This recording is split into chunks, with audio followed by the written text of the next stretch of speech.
Exposure to true information does not matter anymore. A person who was demoralized is unable to assess true information. The facts tell nothing to him. Even if I shower him with information, he will refuse to believe it. The man in this interview is Yuri Brezhnev, a former KGB spy. And in this interview, he was talking about how one thing will cause the destruction of the West. What is this thing, you might ask? Well, it's the topic of today's video: denial.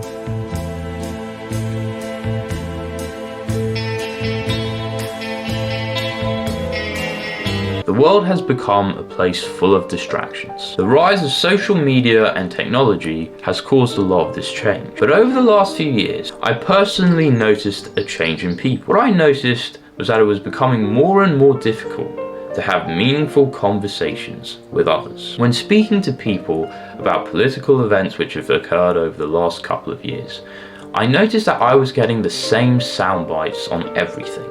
And when these sound bites were questioned, these people would start to aggressively defend them. My favorite example of this is electric cars. I would show people studies showing that the mining for the metals needed to make the batteries in EVs was causing way more environmental damage than cars that use petrol.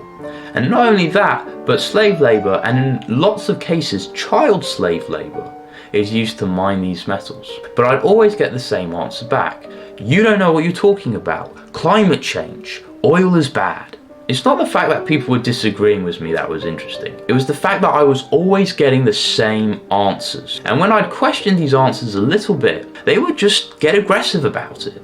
And this is when I noticed that maybe something is up. This brings me on to the topic of denial. So what is denial? Well, the Webster's definition of denial is refusing to admit the truth or reality of something unpleasant, a psychological phenomenon. The idea of denial has been around for centuries, but it was popularized by Sigmund Freud and Carl Jung, two gods of modern psychology. They both hypothesized that denial or abnegation is a defense mechanism against facts which are uncomfortable, whether that be you're drinking too much, or the fact that EVs rely heavily on illegal slave labor, and in many cases illegal child slave labor. Freud broke denial down into three different categories: simple denial, so blatantly denying reality; minimization, so to admit the fact but deny its seriousness. So to use the EV conversation as an example, that would be somebody saying to me, okay, green cars aren't perfect, but it's better than oil.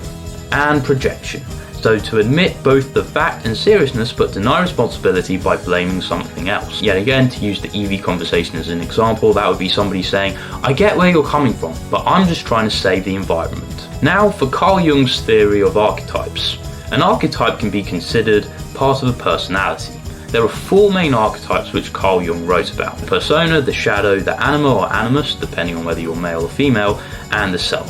For the purpose of this video, I'll focus on the first two. So starting with persona, which literally means mask. This is how we present ourselves to the world. A perfect example of this is when you meet your partner's parents for the first time. You want to make them like you, so you project the best version of yourself. So the persona allows us to fit into the world. Then on the other side, we have the shadow, which is the complete opposite. So this is all our repressed thoughts, weaknesses, desires, and shortcomings. Jung thought that the shadow is denied by most people in favor for the persona. Or in layman terms, people will say something to fit in and deny how they truly feel. He also stated that people who project their persona too much lose the meaning of their true self. Now to go back to the EV conversation example, it's the fact that people are regurgitating popular public opinion instead of actually stating what they think. How can I say this, you ask? Because there's rarely nuance to what people say. It's either one thing or the other, and that just isn't how humans are. Everything in life has nuance. All I can say is, I definitely have and will probably continue to subconsciously use denial as a defense mechanism. It's a normal thing for humans to do. But I always try and stay true to my core beliefs. Keep what Carl Jung said about projecting your persona and losing your beliefs in the back of your mind. It definitely makes for more interesting conversation. Don't forget to like and subscribe, and I'll catch you guys in the next one. Most of the American politicians, media and educational system trains another generation of people who think they are living at a peacetime. False. The United States is in a state of war, undeclared total war against the basic principles and the foundations of this system.